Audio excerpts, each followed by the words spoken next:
managed to last 30 minutes in that form without losing control of yourself. That's a big improvement from before. That's good. That said, I still don't understand the point of this training. Don't get me wrong, I love this time together developing our powers. But what's the purpose of all this? Zeref is behind bars, Fawn is no longer your enemy, so what's the point in training with that form when there's no conflict? Simple, sweetie. It's because my anger is one of my weaknesses, and I want to try and work on that weakness before it becomes a problem by helping those around me. Fair enough. Too much anger could kill a person, and I'm sure you wouldn't want to die at an early age. Alright, I think that's enough for today. Agreed. We'll continue training tomorrow. Sounds good to me.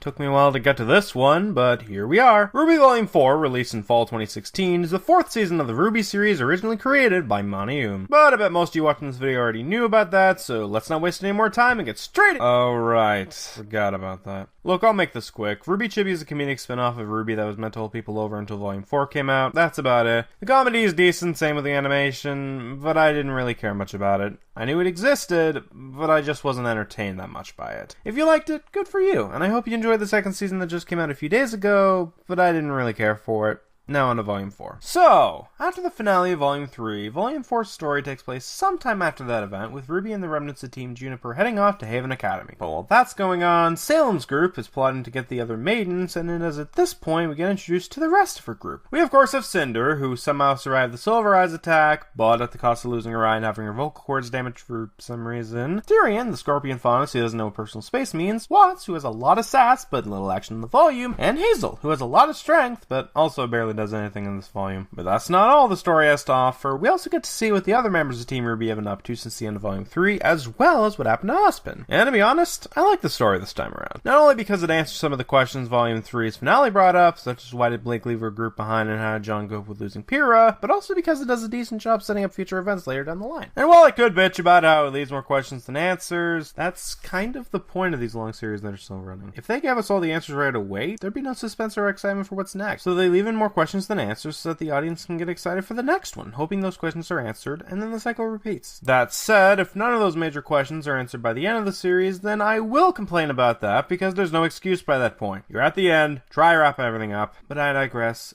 The story is good. As for the characters, I think this element was handled very well this time around. I liked a lot of the newer characters, like Gira, Tyrion, and Klein. I liked the backstory for Ren and Nora, as well as seeing how Jean has been coping with Pyrrha's loss, and I like seeing Weiss, Blake, and Yang getting development in this arc, as well as seeing what they've been up to since the Volume 3 finale. My favorite of the three being Yang, since we not only get to see her at her lowest point, which was rarely seen for a character in RWBY, but we also get to see her attempt at moving forward from the incident that cost her that arm, and I think it was handled pretty well. As for the animation, I think this is a big improvement over the last 3 volumes. It's a lot more expressive at points. I like the cell shading used for the characters, and even the movement is pretty fluent as always. And as for the music, I think it was handled pretty well, but not as well as previous volumes. I like the opening song, Let's Just Live, and even a couple of the remixes were good, but a lot of the other songs were just meh or forgettable to me. Hell, I barely remember Weiss's song in Chapter 6, and Weiss was one of my favorite characters in the show. So yeah, soundtrack is still good, but I think the other volumes handled it better. Oh, and since voice acting counts as part of the audio, and since I'll be kicking myself later if I don't mention it, I think the voice actors turned in a great performance as always. And I was genuinely surprised when I found out 2 more big name VAs from Funimation, Chris Sabat and Josh Grell, were voicing 2 of the bad guys introduced in this arc. I just wish that they had more of a role in this volume, but hey,